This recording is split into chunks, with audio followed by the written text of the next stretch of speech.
Hey guys, in this quick tip, I'll go through some of my best practices with sheet metal in Fusion 360.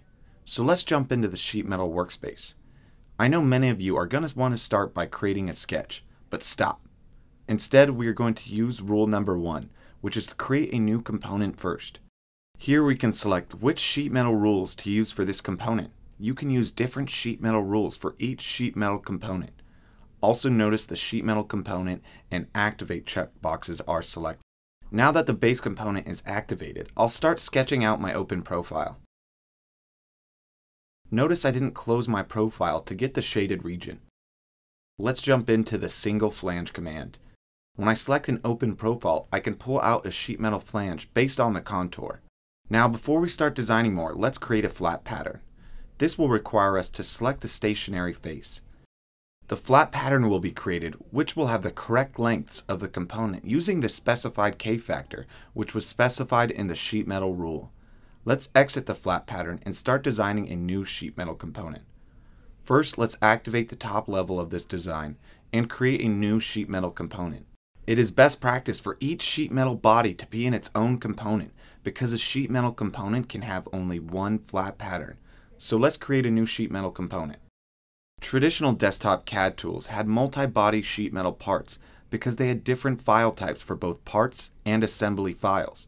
In Fusion 360, sketches, bodies, components, and assemblies all live within the same design.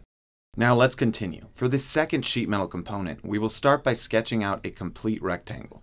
This time, when we select the flange command, Fusion 360 will automatically use a base flange at the thickness specified in the sheet metal rule. Next, let's select these outside edges. Fusion 360 will automatically switch to an edge flange when edges are selected. Notice I selected the lower edge, but I actually want these flanges to go upward.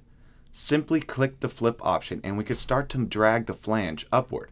Don't worry, the length of the flange is still driven off the height datum, which is specified in the flange dialog.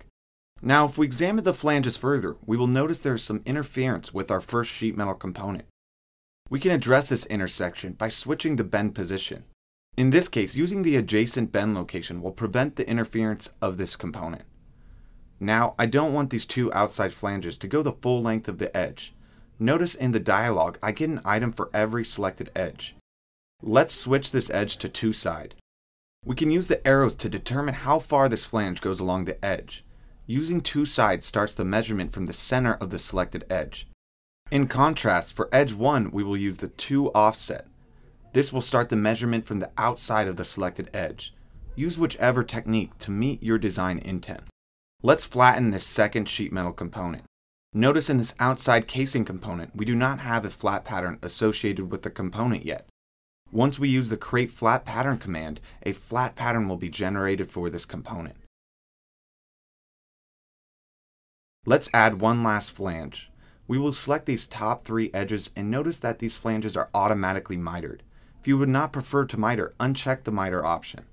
Now that we have made a design change to the sheet metal component, a warning symbol is placed over the flat pattern for this component. Once we activate the flat pattern, it will be updated. We don't automatically update the flat pattern every command because this would significantly slow down the performance while designing. Well, that wasn't just one tip, but several of my favorites while designing sheet metal components in Fusion 360.